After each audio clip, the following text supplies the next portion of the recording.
Nós estamos aí nesse projeto das 7 igrejas da Ásia. Hoje nós vamos estar falando sobre a terceira igreja, a igreja de Pérgamo.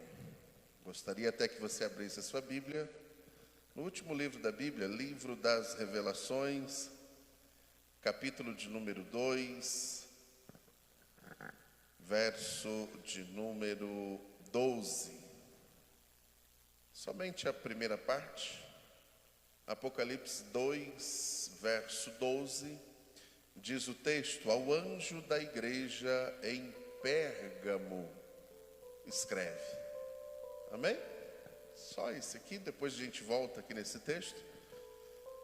Uma das coisas que eu fiquei maravilhado por esses dias e ao escrever esse livro foi que Deus, através da sua onisciência, isso é, o seu conhecimento do passado, no presente e do futuro, Ele resolve escrever para aquelas igrejas, tratando delas e cada uma delas, das suas qualidades e defeitos, das suas dificuldades.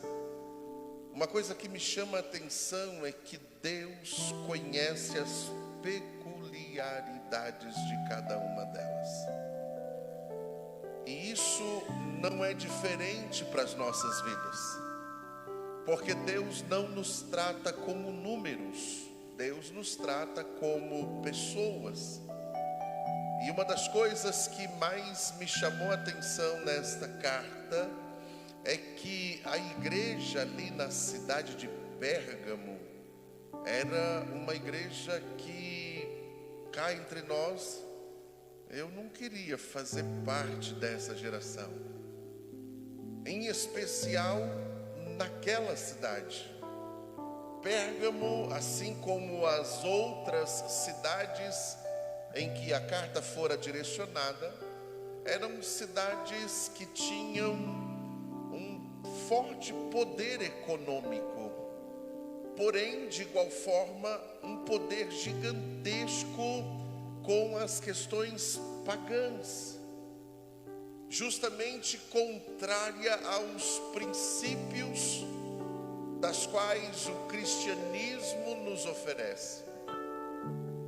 E quando eu pego para observar a igreja de Pérgamo, e trazendo aqui algumas informações importantes para a compreensão desse texto, dessas palavras de Jesus, Pérgamo fica ainda hoje nas regiões da Anatolia, da Turquia. Hoje não se chama mais Pérgamo, se chama Pérgamo. Esta cidade, ou este nome Pérgamo, significa exaltada. E quando olhamos para o cenário geográfico, só para entendermos, a cidade atual na Turquia, por nome Pérgamo, ela é ao pé de um monte. Este monte tem 340 metros de altura. E lá em cima é a antiga Pérgamo, a antiga cidade. Esta cidade, por nome Pérgamo, ela tinha e continha nela, na época em que fora escrita esta carta de Jesus, 4 grandes templos de deuses pagãos. 4 divindades ali naquela cidade, que regia toda a economia da cidade. Esta cidade, ela competia dentro da sua cultura com grandes metrópoles daquela época, como Alexandria, como Atenas. Quando nós pegamos essas 4 divindades, da quais na cidade tinha suas sedes, nós vemos que ser crente ali não era para qualquer um, não. Tínhamos na cidade o templo dos Zeus, tínhamos tínhamos na cidade o templo de Dionísio, tínhamos na cidade o templo de Asclépio e também o culto ao imperador. Essas 4 divindades, esses 4 templos, colocava terror em todos aqueles que professavam um Deus monoteísta, um Deus que não tinha divindades, não tinha suas imagens, não tinha como na cultura que era daquela época. Se pegarmos Apocalipse capítulo 2, verso de número 13, vamos observar esse texto. Apocalipse capítulo 2, verso 13 diz: conheço as tuas obras, onde habitas, que é onde está o trono de Satanás, que retens o meu nome, e não negastes a minha fé, ainda nos dias de Antipas, minha fiel testemunha, o qual foi morto entre vós, onde Satanás habita. Esse texto, vamos dividir ele em 2 partes para a gente entender bem ele. O texto fala de um lugar chamado e considerado como o trono de Satanás, e aonde Satanás habita, e fala de uma pessoa, Antipas. Quem era Antipas? A fiel testemunha. Quando nós vamos observar a história secular fala de o bispo de Pérgamo, que é o São Antipas. Foi canonizado, hoje tem na cultura romana esse santo, que é considerado alguém que gera saúde. E quando nós pegamos a história da igreja, nós vemos que ele também foi um dos discípulos de João. Uma pessoa que aprendeu sobre Jesus, uma pessoa que se tornou ali o bispo ou a igreja daquela época. Observa-se que no texto diz lá, ó que interessante, ainda nos dias de Antipas, trazendo uma questão de construção de texto dentro da hermenêutica. Nós vemos que não foi para aquela época, foi para uma época anterior. Não está falando daquele tempo, porque o texto mostra que essa carta foi escrita em 95, e quando a gente pega a história de Antipas, ele dá mais ou menos aí 10 anos antes disso. E esse homem, esse discípulo, este pastor por nome Antipas, naquela época bispo, ele começou a defender e ensinar princípios cristãos. E quando as pessoas ouviam e aprendiam sobre os princípios da qual Jesus tinha ensinado, eles deixavam de ir para aquelas adorações, eles deixavam de oferecer cultos, eles deixavam de oferecer sacrifícios. E como eles paravam de oferecer sacrifício, mexia diretamente com a economia da cidade. Então veio uma perseguição sobre ele. Ele foi preso, foi decretado para que ele parasse de ensinar aquelas coisas. Mas quando ele é solto, ele não para. Pelo contrário, agora ele foca justamente nos sacrifícios a ídolos. E a história diz que este homem, ele foi preso, ele foi levado para o templo de Artemis. Coloca aquela imagem, a primeira para mim, só para a gente ver. Ele foi levado para o templo de Artemis e foi colocado dentro de um boi, um touro de bronze, e ateado fogo. Este touro de bronze era o lugar em que as pessoas ofereciam sacrifícios para buscar favores nas divindades em que eles estavam cultuando. Então, quando Jesus fala de Antipas, a fiel testemunha, Jesus está falando aí de um homem que por não negar os princípios cristãos, fora morto, e a sua morte foi dentro de um touro de bronze, aonde ele morreu queimado ali, e depois foi levado pelos irmãos da igreja para ser enterrado. O texto não fala só de Antipas, a fiel testemunha, também fala sobre o trono de Satanás. E uma das coisas que era deslumbrante na cidade era o templo de Zeus. Coloca aí, só para se ter uma ideia, do primeiro ao último degrau, são 6 metros de altura. Se você for hoje na cidade de Bérgamo, ali na Turquia, e chegar ali no museu da cidade, você vai encontrar essa réplica. Pode mudar a foto, que aí tem uma com uma similaridade com tamanhos de pessoas. Se vocês observar nas colunas deste templo de Zeus, eles foram cravados, esculpidos, guerras entre deuses e dando a vitória para Zeus. Zeus aqui não é Deus. Zeus aqui é a figura representativa de Satanás. Então o templo ali era voltado justamente como centro do poder religioso do Império Romano. Por isso Jesus diz isso, que era o lugar aonde ele habitava, que era onde estava o seu templo, onde estava o seu trono. Então a cidade ali, a igreja ali naquela cidade sofria uma perseguição terrível, só por causa aqui dessa divindade, sem colocar as outras 3.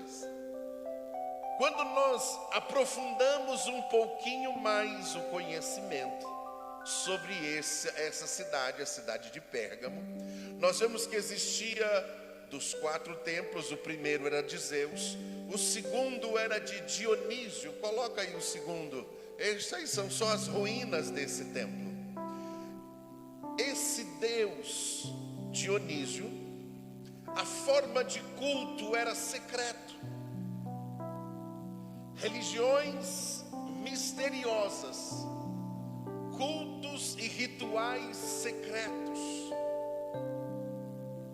a quais invocavam entidades do mundo espiritual, buscando para o cultuante, para aquele que fazia parte, favores na eternidade. Só para a gente entender, eles buscavam e ofereciam sacrifícios para que quando eles passassem para o mundo espiritual, quando eles morressem, eles tivessem favores para não ir para um lugar de castigo, e sim para um lugar de descanso. Essa era o culto para essa divindade. Dionísio aí representava o guardião da morte, por isso que as pessoas adoravam neste templo. Então nós vemos aí o primeiro templo Zeus, o segundo templo Dionísio, o terceiro templo é bem interessante, que também só restaram aí dessas colunas todas apenas uma de pé. Aqui é uma das ruínas que tem lá na parte alta da cidade, nos dias de hoje, para quem quiser ir lá.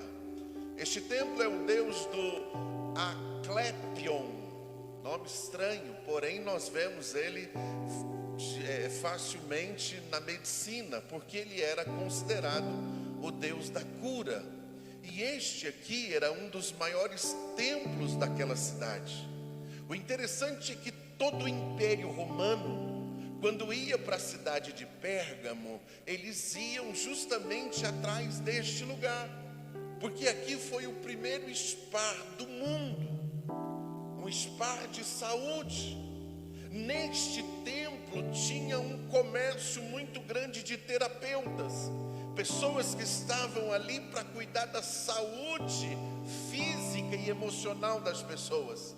Neste templo tinha os famosos banhos de lama, aonde as pessoas se banhavam com poder medicinais segundo a crença ali, para trazer saúde física e emocional para eles. Também nesse templo tinha as águas termais, quentes, frias. Então quando a gente começa a observar só esse templo, rapaz, esse aqui foi um lugar que eu fiquei tentado em conhecer. Eu falei, rapaz, deveria ser chique você caminhar em um lugar com salas para aquela época, 2000 anos atrás, consultórios, lugares para se banhar, saunas. Uma coisa que eu achei bem legal, anfiteatro tinha, e as peças mais importantes do império era passado ali, ao ponto de o teatro ser um dos maiores do Império Romano naquela cidade.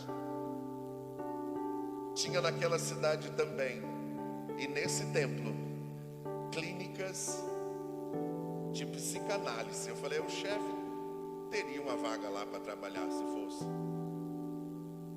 O interessante é que as psicanálises daquele tempo, eles eram especialistas em sonhos.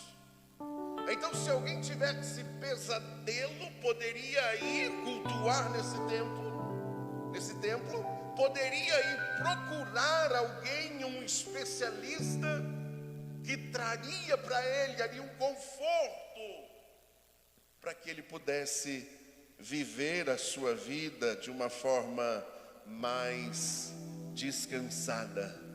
E o último templo da cidade, que entra na questão do imperador, coloca aí, não, esse aqui é a divindade, né? Há uma coisa bem interessante desse Asclepion. Essa daqui é a estátua que se adorava. Ele tinha na mão um cajado.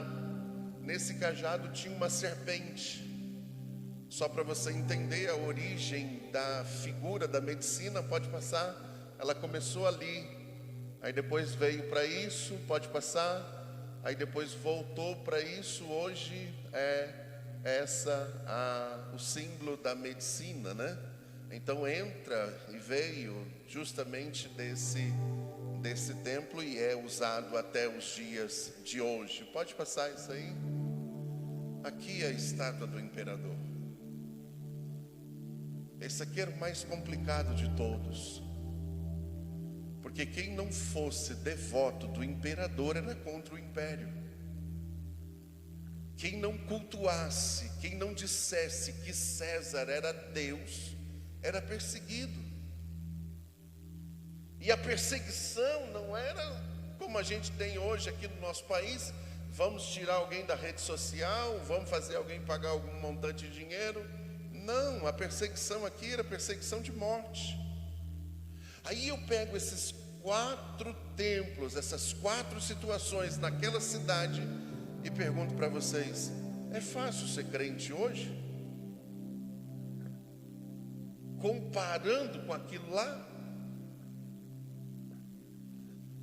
é mais fácil hoje ou naquele tempo, naquela cidade? As nossas lutas não são contra divindades, não são contra. Nós vivemos em um país laico, entre aspas. Temos liberdade de culto. Não somos obrigados a bater continência para ninguém. Não somos obrigados a adorar nenhuma divindade. Temos uma liberdade, entre aspas, religiosa. E aí, quando nós olhamos para essa carta em especial, nós vemos que o maior desafio dos crentes era justamente essas perseguições. E aí, se nós formos para o texto, coloca aí para mim Apocalipse capítulo 2, verso 14 e o verso 15. Mas algumas poucas coisas tenho contra ti, porque tem lá os que seguem a doutrina de Balaão, a qual ensina Balaque a lançar tropeços diante dos filhos de Israel, para que comessem dos sacrifícios da idolatria e fornicassem. O 15. E assim tens também os que seguem a doutrina dos nicolaítas, o qual eu odeio. Nota-se que em Apocalipse 2, 14 e 15, falando para aquela igreja, Jesus levanta dois problemas que entraram na igreja. O primeiro problema era a adoração da doutrina de Balaão. O que é essa doutrina? Eles adoravam deuses através da imoralidade sexual.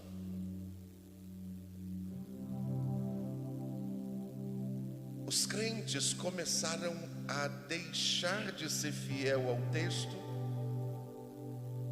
e passaram a, diante das perseguições todas, entrarem na cultura daquela cidade, porque a cultura da cidade era normal isso. E aí Jesus repreende. O interessante é que ele não só fala da doutrina de Balaão, ele fala também da doutrina dos nicolaístas, de Nicolau. E aí uma das coisas que defendia Nicolau já tinha sido debatido tempos atrás. Tanto quanto João vai combater ou vai escrever a sua carta, o seu evangelho, ele escreve para combater um grupo de pessoas que tinham esse mesmo pensamento. E esse pensamento atravessou as gerações e chegaram até os nossos dias. O resumo da doutrina de Nicolaitas era: os atos da carne nunca vai afetar a pureza do espírito. Os atos da carne não afetam a pureza do espírito. Querendo dizer o seguinte: Deus só quer o coração. Você pode fazer o que você quiser, não tem problema. Que a carne é corrupta mesmo, mas o espírito ele é santo. Então a carne não tem como ficar santa e nem o espírito tem como corromper. Quando a gente pega essa informação e traz para o texto bíblico, nós vemos o apóstolo Paulo falando muito sobre isso lá em Romanos capítulo de número 8. Ele diz: olha, eu tenho que lutar contra a carne. A inclinação da carne é morte, a inclinação do espírito é vida.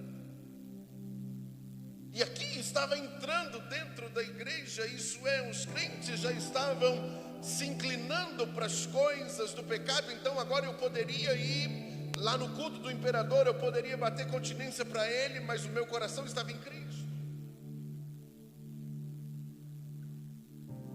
Eu poderia ir lá no templo de Zeus, eu poderia ir lá na clínica do Deus da saúde, mas se eu estivesse na presença de Jesus, tudo bem. Uma das coisas aqui é que Jesus, ele deixa claro, ele diz: olha, eu odeio essas coisas. E aí eu paro para pensar um pouco e para trazer para os nossos dias. E às vezes a gente acaba abrindo um pouco a guarda, e às vezes a gente acaba inclinando um pouco para as coisas desse mundo, achando que Deus não vai se importar. Por isso é importante essas cartas, por isso é importante a releitura delas, por isso é importante eu parar para analisar, para me sintonizar. Será que eu não estou inclinando para as coisas que socialmente não é errado, mas biblicamente é? Será que eu não estou, porventura, acompanhando as coisas que o mundo me oferece? Acreditando como os nicolaítas, que Deus só quer a minha adoração, que Deus só quer o meu coração. E isso é tão estranho. É como se chegar para um casal e dizer assim: olha, eu estou casado com você, mas você pode se relacionar com outras pessoas. Não tem problema, desde que você volte para casa. Não é estranho.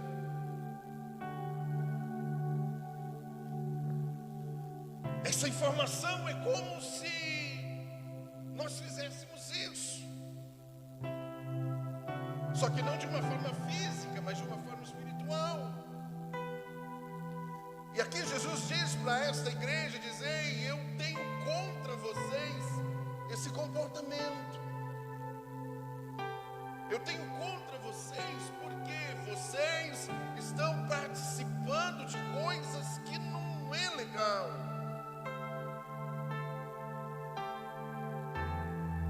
Quando eu pego a questão até de Balaão, também o texto fala sobre comer, participar.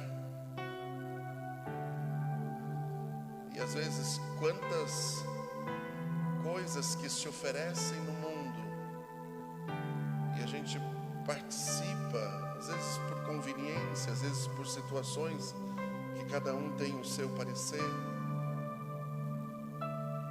e ficamos tão parecidos com o mundo que às vezes alguém diz: será que é? Será que não é cristão? Vamos para um outro texto, Apocalipse capítulo 2, verso 12 e o verso 16. Ao anjo, olha o que ele diz: isso diz aquele que tem a espada aguda de 2 fios. Verso 16: arrependa-te, pois, quando não em breve virei a ti, contra eles batalharei com a espada da minha boca. Olha que informação legal. Jesus se apresenta para aquela igreja dizendo que ele tem na sua boca, ele tem, verso 12, uma espada de 2 gumes. Se formos para Efésios, capítulo de número 6, nós vamos ver que na armadura aqui de Deus, o apóstolo Paulo fala que a espada é a palavra. Se formos para João, capítulo de número 1, verso 1, vai dizer assim: no princípio era o Logos. Jesus aqui é chamado de Logos. Logos no grego é palavra.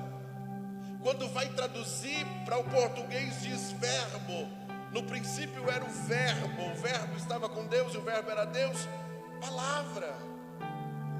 Quando João tem uma visão de Jesus glorificado, ele diz: eu vi alguém que tinha na cabeça, os seus cabelos eram brancos como a lã branca, os seus olhos eram como chama de fogo. Ele diz: da sua boca saiu uma espada. Então Jesus se apresenta para a cidade de Pérgamo, para a igreja daquela cidade, como aquele que tem uma espada de 2 cortes, de 2 fios. Sabe por que Jesus diz isso? Porque aquela cidade tinha uma cultura diferente.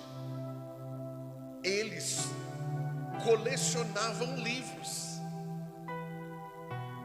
Pérgamo, a liderança de Pérgamo tinha um sonho de construir na cidade uma biblioteca gigantesca, para que fosse maior do que a de Atenas e maior do que a de Alexandria. Houve um problema entre o rei de Pérgamo e o rei do Egito, que era o fornecedor do papiro. O rei do Egito disse: nós não vamos deixar esse projeto ir para frente, porque a biblioteca da cidade de Pérgamo já tinha um acervo de mais de 200.000 livros. A cultura da cidade era para leitura. As pessoas tinham o hábito de ler. As pessoas tinham o hábito de colecionar livros. E os livros daquela época não eram no formato que nós temos hoje. Era um papiro. agora rolos, né? Agora o rei do Egito, ele entra em uma disputa política com essa cidade e diz: nós não vamos fornecer mais a matéria-prima para eles. E acontece na cidade de Pérgamo uma revolução industrial para esta área. Tanto que se você for hoje lá em Pérgamo, na Turquia, você vai ver inúmeras lojas vendendo pergaminho. Porque na cidade eles cultivavam couro. E eles agora pegavam o couro das cabras, levavam para o cortiço, deixavam eles brancos, deixavam eles maleáveis, e aí começaram a escrever no couro. A diferença do papiro para o couro é muito grande. O papiro, na verdade, são tiras de uma planta, por esse nome, que eram prensadas e se formava um papel. Mas esse papel, o papiro, não podia enrolar, não podia dobrar. Ele deveria ser colocado como auxílio de alguma coisa. Não podia ter umidade, senão estragava. Agora o rei de Pérgamo inventa uma outra coisa com uma durabilidade muito grande. Papiro só podia escrever de um lado, pergaminho podia escrever dos dois. Pergaminho podia selar. O que era o selo daquela época? Era um negócio lá, uma tipo vela para hoje. Colocava ali em cima quente, colocava o anel de quem estava enviando. Se fizesse isso no papiro, teria problema. No papiro, isso. Então, quando nós pegamos ali na cidade de Pérgamo, se tornou o maior fornecedor de pergaminho do mundo, revolucionou a escrita. Isso naquela cidade. Mas Jesus adverte eles, dizendo: vocês gostam de leitura, mas eu sou a palavra verdadeira. Vocês gostam de guardar livros, então é preciso guardar a minha palavra. Vocês têm o hábito do conhecimento, então vocês precisam me conhecer de verdade. E aí uma outra coisa que me deixou fascinado, abre lá em Apocalipse capítulo 2, verso 17, que é o final, o último texto, o último versículo dessa carta. Diz assim: quem tem ouvidos ouça o que o Espírito diz às igrejas. Ao que vencer darei a comer um maná escondido, e dar-lhe-ei uma pedra branca, e na pedra um novo nome escrito, o qual ninguém conhece senão aquele que recebe. Duas coisas.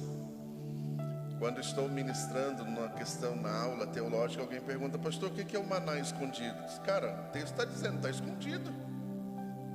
Onde é que ele está? Não sei, pô, fica crente, descobre lá na eternidade, porque aqui não está escondido.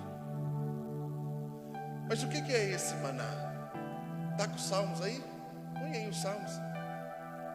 Salmo 78, verso 25. O salmista escrevendo do povo que esteve no deserto. Os homens comeu pão dos anjos, eles lhe mandou comida a fartar. Quando Deus tirou o povo do Egito, no primeiro dia, Deus tirou lá de noite, perto da meia-noite. Quando chegou de manhã, Deus mandou, junto com o orvalho, o maná. Era uma semente pequena, tipo alpiste, para dar para passarinho. Esse negócio era bem interessante, esse maná. As pessoas tinham que levantar cedo, antes do sol subir. Eles deveriam ir lá e pegar essas sementes, pegar em quantidade para o dia. Porque a regra é, o maná só dá para hoje, não dá para amanhã. Então quando a gente pega o texto concernente a isso, lá em Números, a gente vai ver que eles no primeiro dia pegaram um monte para a semana toda. E eles deveriam ralar aquilo e fazer farinha. E dali eles faziam bolos, faziam pães, faziam diversas coisas, diversos assados. Só que quando dava 6 horas da tarde, aquele maná estragava. E o cheiro dele era insuportável. E eles tinham que tirar aquilo de dentro da casa, porque não suportavam o cheiro. No outro dia pela manhã, tinha de novo. E era só lá sair e pegar, porque quando o sol levantava, quando o orvalho secava com o sol, secava também o maná, sumia. Todos os dias Deus mandava essa comida para eles. O salmista diz nesse texto que essa comida era a comida dos anjos. Israel ficou 40 anos no deserto, 40 anos, todos os dias pela manhã, Deus mandava esse maná, com exceção do sábado. Olha que legal, na sexta-feira, eles podiam pegar duplicadamente, para a sexta e para o sábado. Quando dava 6 horas da tarde na sexta-feira, o maná não estragava. O maná durava o sábado todo. Quando chegava 6 horas do sábado, o que tinha de maná em casa estragava. Porque no domingo de manhã tinha outro maná. Aí Jesus diz para essa igreja: eu vou dar a vocês o maná escondido. Isso é um alimento dos anjos. Deus fala com eles duas coisas: o alimento, e fala com eles sobre uma pedra branca. Nós não temos essa cultura, então a nossa informação é quase zero sobre essa promessa de Jesus. Naquela época, os juízes, os julgamentos, o veredito era dado entre duas pedras, uma pedra preta e uma pedra branca. Quando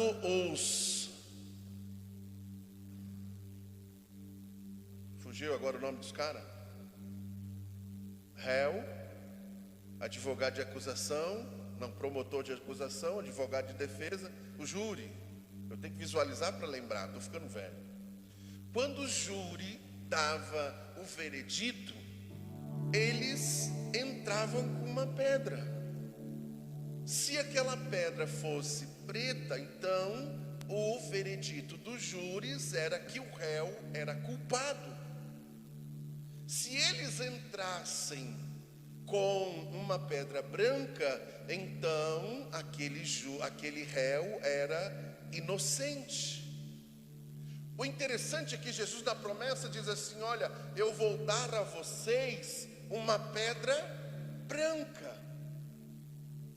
Eu não tenho acesso a essa cultura, então a cor da pedra para mim não vai fazer diferença. Mas para quem foi escrito, fez toda a diferença. Aqueles irmãos que tinham acesso a essa informação dizem: eita, então uma coisa é interessante, eu vou receber uma pedra de inocente e não de culpado. Tinha uma outra cultura naquela cidade, naquela região, a cultura da pedra branca em casa. Funcionava da seguinte forma: quando um amigo ia em casa, na hora de despedir, o anfitrião pegava uma pedra, ele quebrava essa pedra branca e dava a metade para o amigo, dizendo ao amigo: se qualquer um da sua parentela passar por essa região, dê a pedra para ele.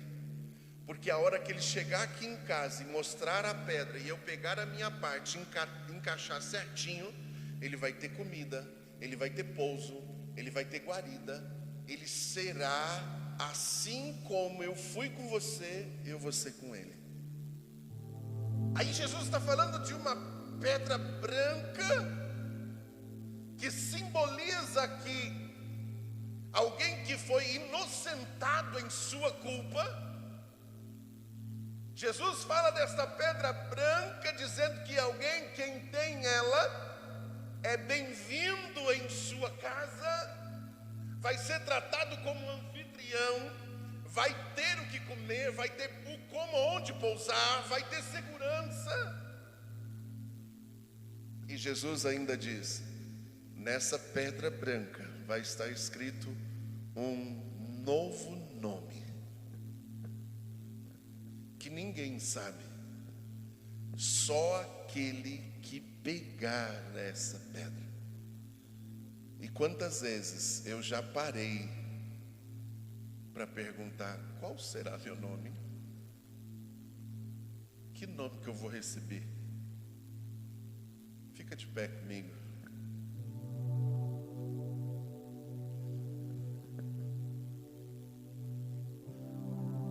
Uma das coisas que mais me chamou a atenção nesta igreja foi que eles viviam debaixo de um jugo muito grande, mas tinham fiéis. Uma das coisas que mais me fascinou nesta carta é que Jesus, ele, através da sua graça, ofereceu àqueles crentes daquela época e também a nós dessa geração, nos oferece um alimento sólido que só Ele tem. Nos oferece um lar, um lugar de descanso que nenhuma casa aqui na terra tem condições de oferecer. Nos oferece algo que dificilmente temos. Você já foi para um lugar onde não conhecia ninguém e alguém diz: pode entrar, pode chegar, dorme aqui, a geladeira é sua, isso aqui. Se quisermos esse conforto, vamos para um hotel, vamos para algum lugar assim, onde foi criado para isso. Agora eu vejo aqui Deus dizendo assim: olha, não turbe o coração de vocês, descansem, acreditem em Deus, acreditem também em mim. Eu vou lá para a casa de papai, eu vou preparar lugar para vocês. Se eu for, eu também volto. E quando eu voltar, eu vou levar vocês para comigo. E uma das coisas que mais me fascina quando eu olho para esse último livro da Bíblia, que às vezes nós questionamos: nós vamos ficar no céu, vamos um período, depois vamos ficar na terra, mais um período, depois vamos para o novo céu, nova terra. E alguém perguntou: e aí, pastor, onde é que nós vamos ficar? Eu disse: cara, na verdade a minha preocupação não é onde eu vou ficar, não é o que eu vou fazer, é com quem eu vou estar. Essa é a minha preocupação. Porque Jesus pediu ao Pai um negócio na sua oração sacerdotal. Ele disse: Pai, aonde eu estiver, eu quero que eles estejam comigo. Aonde eu for, eu quero que eles vão comigo. Aonde eu quero que eles estejam. Então, quando eu penso sobre isso, meu coração se enche de alegria, porque enquanto eu estou aqui na terra,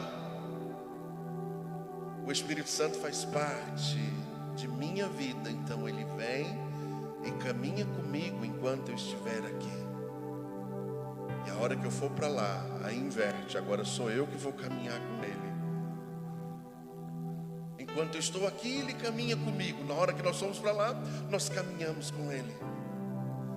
E pensando nisso, só fica algo para nós como desafio: seja fiel ao Senhor. Não se embarace com as coisas deste mundo, porque tudo aqui é passageiro. Vocês já pararam para pensar? Cara, hoje nós estamos bem, amanhã vem um problema. Resolvemos o problema, depois surge outro. Nós estamos no final do ano. Quantos problemas nós resolvemos esse ano? Quantas vezes nós achamos até que íamos perecer por causa de algum problema que se levantou, mas conseguimos vencê-lo, estamos aqui. Às vezes com desgaste emocional, às vezes com alguns traumas, mas estamos aqui, vencemos. E se vencemos, então a palavra está correta. Ela diz: nós somos mais do que vencedores em Cristo. Cristo Jesus. Feche os seus olhos, deixa eu orar com você nessa noite. Pai, nós te louvamos porque o Senhor é quem nos sustenta. Pai, nós queremos nesta noite falar contigo de uma forma diferente. Muitas são as aflições do justo, diz o texto, mas o Senhor em todas elas é quem nos sustenta. Pai, eu quero te pedir que o teu Espírito venha nos fortalecer a cada dia, que o Senhor possa nos cobrir com o teu sangue, que o Senhor possa nos guardar das doutrinas de Balaão, das doutrinas de Nicolau, que o Senhor possa, Deus, proteger o nosso coração e a nossa mente, para que possamos estar seguramente em Ti, Senhor. Oh Espírito Santo, nesta noite, eu quero pedir ao Senhor que o Senhor abençoe a cada um dos Teus filhos que aqui estão, que o Senhor possa sondar os seus corações. Fazendo isso, o Senhor saberá, ó Deus, aquilo em que eles necessitam. E confiante na Tua palavra, o Senhor venha sobejar, o Senhor venha suprir, o Senhor venha abrir as portas que precisam ser abertas, o Senhor venha quebrar os laços que precisam ser quebrados, o Senhor venha, Deus, fazer e acontecer daquela daquela forma que só o Senhor sabe fazer. Espírito Santo, nos ensina cada dia a Te amar. Jesus, nos leva mais perto de Ti, Senhor, para que nós possamos ser triunfantes neste mundo que caminha a passos largos para uma condenação eterna. Nos livra de todos os males, é o que nós oramos em o nome de Jesus. Amém? Estenda aí as suas mãos, que a graça do Senhor Jesus, o amor de Deus e a comunhão do Espírito Santo esteja com todos, e todos digam: que Deus abençoe a todos em o nome de Jesus.